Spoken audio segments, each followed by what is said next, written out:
थोडे दिवस आधीच म्हणजे जवळजवळ 2-4 दिवस आधीच बोदवड नगरपंचायतचं जे इलेक्शन झालं त्या इलेक्शनमध्ये वोटिंगच्या दिवशी आमचे राष्ट्रवादी काँग्रेस पक्षाचे जिल्हाध्यक्ष आदरणीय भैयासाहेब पाटील आणि मी जेव्हा मतदान केंद्रांवरती फिरत होतो त्यावेळेस काही लोकांनी शिवसेनेच्या लोकांनी आमच्यासोबत हुज्जत घातली, धक्काबुक्की केली.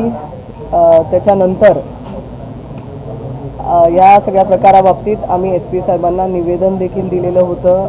आमच्या सगळ्या पदाधिकाऱ्यांनी देखील ह्या सगळ्या गोष्टींचा निषेध व्यक्त केला होता की असं कुठल्याही व्यक्तीच्या अंगावरती धावून जाणं किंवा जो काय त्या दिवशी धक्काबुक्कीचा प्रकार झालेला आहे त्या प्रकाराबाबतीत आम्ही त्याही दिवशी निषेध व्यक्त केला. आणि त्यानंतर भैयासाहेब असतील, मी असेल, आम्ही सगळ्यांनी जे अवैध धंदे जागा आमच्या मुक्ताईनगर मतदारसंघामध्ये चालू आहेत त्याही बाबतीत आम्ही लेखी तक्रार SP साहेबांकडे दिली होती. आणि 2 दिवस आधी मुक्ताईनगर शहरामध्ये रात्री 11 वाजता आमच्या मुक्ताईनगर शहराच्या शहर अध्यक्ष नीताताई पाटील यांच्या घराजवळ त्यांचे पती जे आमचे सोशल मीडिया प्रमुख जिल्हाध्यक्ष आहेत त्या दोघांच्या घरी 10-15 लोक जाऊन त्या लोकांनी त्या दोघांना धमकवण्याचा प्रयत्न केला, अश्लील शिवीगाळ केली आणि त्या महिलेचा हात पकडून तिचा विनयभंगाचा जो प्रकार त्यांनी केला त्याही दिवशी रात्री 11 वाजता मी त्या सगळ्यांच्या म्हणजे त्या ताईंच्या मदतीला धावून गेले. आणि जो काय प्रकार झाला तो सगळा मीडिया तुम्ही सगळ्यांनी बघितला आहे. त्या गोष्टीची आम्ही पोलीस स्टेशनला तक्रार दाखल केलेली आहे. आणि ते तक्रार दाखल केलेल्यानंतर ज्या गोष्टी म्हणजे ही सगळी या प्रकरणाची पार्श्वभूमी आहे म्हणून मी हे सगळे प्रकार सांगते की वाद आणि हे सगळं जे चालू झालं ते बोदवड नगरपंचायतच्या इलेक्शनपासून याला सुरुवात झाली. आणि नक्की मला असं वाटतं की हे सगळे प्रकार आहेत ते पायाखालची जमीन घसरल्यामुळे तिथपासून हा प्रकाराला सुरुवात झाली. नंतर त्यांच्या पदाधिकाऱ्यांनी जे काय आंदोलनं केलेत, आंदोलन करून जे काय त्यांनी भाषा वापरली त्याच्यामध्ये त्यांनी असं म्हटलेलं आहे की आम्ही यांना मतदारसंघात फिरू देणार नाही. त्या आंदोलनाच्या क्लिप्स आहेत. त्यांनी सोशल मीडियावरती धमक्या दिल्या आम्हाला. आणि ह्या सगळ्या पार्श्वभूमीमध्ये मला असं वाटतं की कालचा जो हल्ला आहे ह्या सगळ्या पार्श्वभूमीमध्ये झालेला असावा.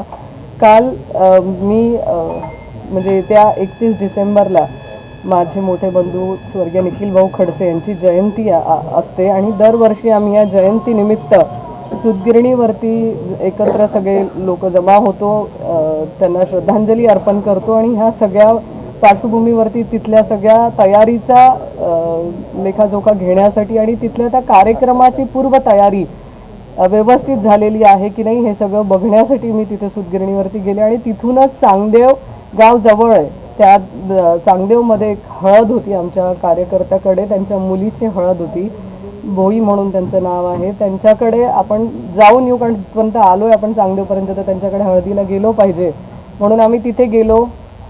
त्यांच्याकडे हळदीसाठी मी 15-20 मिनटं थांबले. तिथून मी आमच्या राष्ट्रवादी काँग्रेस पक्षाच्या एका पदाधिकाऱ्याच्या आम्ही घरी बसलो. तिथेही आमच्या काही पदाधिकाऱ्यांनी मला सांगितलं की ताई सगळीकडे अशी चर्चा आहे, सगळीकडे असं वातावरण तयार केलं जात आहे आणि सगळे लोक जे शिवसेनेचे वगैरे जे पदाधिकारी आहेत ते सांगता आहेत की आम्ही तिला मतदारसंघामध्ये फिरू देणार नाही असं वातावरण आहे. आणि त्या पार्श्वभूमीवरती देखील मी त्यांना समजावण्याचा प्रयत्न केला होता की दादा असं होत नाही. आज आपण लोकशाहीमध्ये लोकशाहीच्या याच्यावरती आपण मार्गावरती काम करतो आणि मी एक महिला लोकप्रतिनिधी म्हणून रात्री बेरात्री मी फिरत असते त्याच्यामुळे आपण त्याची चिंता करू नये, आपलं काम चांगल्या जोमाने चालू ठेवावं. आणि हे सगळे चर्चा झाल्यानंतर मी तिथून निघाले, मी सूतगिरणीवरती गेले. सूतगिरणीवरती आम्ही पूर्ण तिथे जे कार्यक्रमाचं नियोजन आहे त्या कार्यक्रमाच्या नियोजनासंदर्भामध्ये मी सगळ्या अधिकाऱ्यांना वगैरे माझ्या सगळ्यांना सांगण्यात आलं की तुम्ही काय केलं गेलं पाहिजे. आम्ही त्या नियोजन झाल्यानंतर साधारण 9 वाजता वगैरे आम्ही तिथून 1 किलोमीटर अंतरावरती आम्ही पोहोचलो असू. सूतगिरणी ते मानेगाव कोथळी असा एक शॉर्टकट रस्ता आहे आमच्या इकडे, त्या रस्त्याचा वापर आम्ही नेहमी करत असतो. त्या रस्त्यावरून साधारण सूतगिरणीपासून 1 किलोमीटरपर्यंतचं साधारण अंतर असेल तिथे आम्ही पोहोचत होतो. तोपर्यंत आमच्या समोर 3 टू व्हीलर ह्या आल्यात, त्यांनी आमची गाडी अडवली. त्या 3 टू व्हीलरवरती, एका टू व्हीलरवरती 3 लोक होते, एका टू व्हीलरवरती 2 आणि दुसऱ्या टू व्हीलरवरती 2, असे टोटल 7 लोक त्या टू व्हीलरवरती होते. त्या टू व्हीलरवरच्या जे चालवणारे चालक होते ते तिथे गाडीवरती बसून होते आणि त्यांची जी मागची लोक होती, म्हणजे एका टू व्हीलरवरचे 2 लोक आणि एक इतर टू व्हीलरवरचे जे त्या माझ्या बाजूला आले, त्या लोकांच्या हातामध्ये एकाच्या हातामध्ये रॉड होता, एकाच्या हातामध्ये पिस्तूल होती आणि एकाच्या हातामध्ये तलवार होती. असे हे तिघं माझ्या बाजूला इकडनं आले. एकाने माझ्यावरती बंदूक रोखून पिस्तूल रोखून ठेवलेलं होतं, एकाने तलवार दाखवून त्याच्या हातामध्ये होती आणि त्यांनी गाडी उघडण्याचा प्रयत्न केला, पण गाडी लॉक असल्यामुळे ती उघडणं त्यांना शक्य झालं नाही. पण म्हणून गाडी उघडणं शक्य झालं नाही म्हणून त्यांनी तो जो रॉड आहे तो माझ्या बाजूने, मी जिथे बसलेले होते तिथे त्यांनी तो मारण्याचा प्रयत्न केला आणि मारलं. एवढ्या जोरात मारलेला आहे की आमचा अख्खा काच तो तुटलेला आहे. मला तो मारताना दिसला म्हणून मी वाकली, म्हणून जे काय मी वाचले आहे ते त्याच्यामुळे वाचू शकलेत की त्यांनी तो रॉड मारण्याचा, आणि तेवढ्या याच्यात मला तेवढं सुचलं की मी मान खाली घालावी म्हणून. पण मला जीवे ठार मारण्याच्या हेतूने ती लोक आलेली होती हे निश्चित आहे, कारण त्यांनी ड्रायव्हरच्या किंवा कुठल्याच बाजूने त्यांनी मारहाण केली नाही आहे, पण माझ्या बाजूने ते तिघं होते आणि त्यांनी इतर सगळे प्रयत्न असफल झाल्यामुळे त्यांनी तो रॉड मारून तो काच फोडून आम्हाला बाहेर काढण्याच्या याच्यामध्ये ते असतील. पण ते आम्ही तेवढ्यामध्ये माझ्या ड्रायव्हरला मी सांगितलं, काच फुटला, मी तेवढ्या ड्रायव्हरला सांगितलं की तू गाडी स्पीडली घे, आपल्याला इथून लवकर निघायला हवं. तेवढ्यात त्याने गाडी रस्त्याच्या कडेला अशी हे करून त्यांनी ती स्पीडली त्याने ती काढायचा हे केला. तरी निघता का विना आमच्या गाडीवरती त्यांनी अजून 1-2दा वार केलेले आहेत. ह्या प्रकरणामध्ये जेव्हा मी पुढे आले तेव्हा मी आमचे खटाड साहेब म्हणून आहेत PI, त्यांना फोन लावला की अशी घटना घडलेली आहे, तुम्ही तात्काळ त्या लोकांना पकडण्याचा प्रयत्न करावा. पण जोपर्यंत ते पोलीस येत आले तोपर्यंत ती लोक फरार झालेली होती. मी माझ्या घरी पोचले. माझ्या घरी पोचल्यानंतर खरं नुकसान किती झालेलं आहे गाडीचं वगैरे हे सगळं तेव्हा लक्षात आलं. पण एवढंच सांगेल की हा सगळा जो प्रकार आहे ह्याला पार्श्वभूमी आहे, जे पदाधिकारी तेव्हा होते त्या घटनेमध्ये ते शिवसेनेचे पदाधिकारी आहेत. त्यांची नावं देखील मी कंप्लेंटमध्ये नोंद केलेली आहे की त्या लोकांनी हा हल्ला केलेला आहे, हा जीवघेणा हल्ला त्या लोकांनी केलेला आहे. त्यांची नावं देखील मी नोंद केलेली आहे. त्याच्यामुळे मला न्यायव्यवस्थेवरती विश्वास आहे. न्यायव्यवस्था या सगळ्या घटनेची चौकशी करून मला योग्य तो न्याय देतील एवढा मला विश्वास नक्कीच आहे. आणि जी काय घटना घडली आहे त्या घटनेचा मी निषेध करते. माझ्या कार्यकर्त्यांना देखील मी आव्हान करेल की सगळ्यांनी न्यायव्यवस्थेवरती विश्वास ठेवावा. आपल्याला योग्य मार्गाने जायचं आहे आणि त्या योग्य मार्गानेच आपल्याला न्याय मिळेल. मी ते कार्यकर्ते ज्यांचे आहेत त्यातनं भविष्यामध्ये ते कळेलच की हा हल्ला कशामुळे झाला आणि कोण ह्याच्या सगळ्या मागे आहे हे नक्कीच कळेल. ज्या व्यक्तीने जो व्यक्ती माझ्याकडे धावत आला होता त्याच्या एकाच्या हातात जी बंदूक होती तर त्या रिव्हॉल्वर ज्या माणसाच्या हातामध्ये होती तो व्यक्ती सुनील पाटील नावाचा व्यक्ती होता, ज्याच्यावरती 2 दिवस आधी ज्याने माझ्या महिला पदाधिकाऱ्याच्या घरी जाऊन त्या महिलेचा हात ओढणं आणि जो विनयभंगाचा जो प्रकार झाला होता त्यामध्ये तो सुनील पाटील नामक व्यक्ती होता. आणि ज्या माणसाच्या हातामध्ये तलवार होती तो चांगदेवचा ग्रामपंचायत सदस्य आहे पंकज कोळी म्हणून, तो तलवार घेऊन उभा होता. आणि ज्या माणसाने हे सगळं झाल्यावरती माझ्या गाडीवरती रॉडने हल्ला केलेला आहे तो छोटू भोई नावाचा व्यक्ती आहे. हे सगळे तिघं शिवसेनेचे पदाधिकारी आहेत आणि ह्या तिघांनी माझ्या जीवावरती हल्ला, म्हणजे मला ते मारण्याच्याच उद्देशाने आलेले होते आणि त्यांनी तो हल्ला केलेला आहे.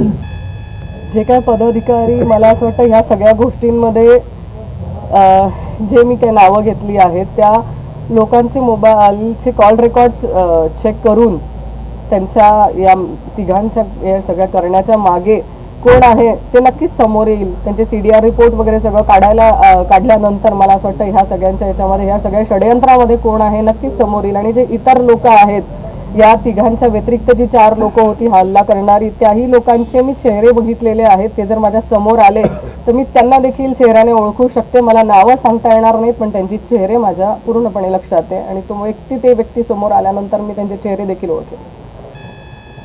आपण विचार केला तर राज्यामध्ये महाविकास आघाडीचं सरकार आहे आणि आता इथे आपण थेट शिवसेनेवरती आरोप केलेला आहे की शिवसेनेने हल्ला घडवून आणलेला आहे.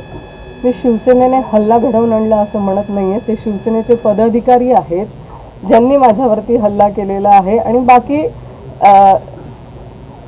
त्यातली जी पार्श्वभूमी असेल, त्यांच्या मागे कोण आहे, ते का केलंय त्यांनी, हे सगळं नंतर त्यांचे CDR रिपोर्ट्स असतील, त्यांचे मोबाईलचे रेकॉर्ड्स असतील, हे सगळं त्यांनी कोणाच्या संपर्कामध्ये होते, त्यांनी हे का केलं, हे सगळं ते लोक नंतर त्यांची चौकशी झाल्यानंतर समोर येणारच आहे. आणि मला न्यायव्यवस्थेवरती विश्वास आहे की या सगळ्या चौकशा झाल्यानंतर जे काय घडलं आहे, जे काय हे षडयंत्र घडलं आहे, हे का घडलंय, ते सगळं समोर येईल, मला विश्वास आहे.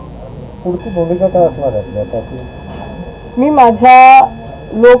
माझ्या मतदारसंघामध्ये मी आधी सांगितलेलं होतं की ह्या सगळ्या पार्श्वभूमीमध्ये हा जो भ्याड हल्ला झालेला आहे त्याला मी घाबरणार नाही. मी घाबरलेली नाही. हे जे हल्ला झालेला आहे तो मला घाबरवण्याच्या उद्देशाने केलेला आहे.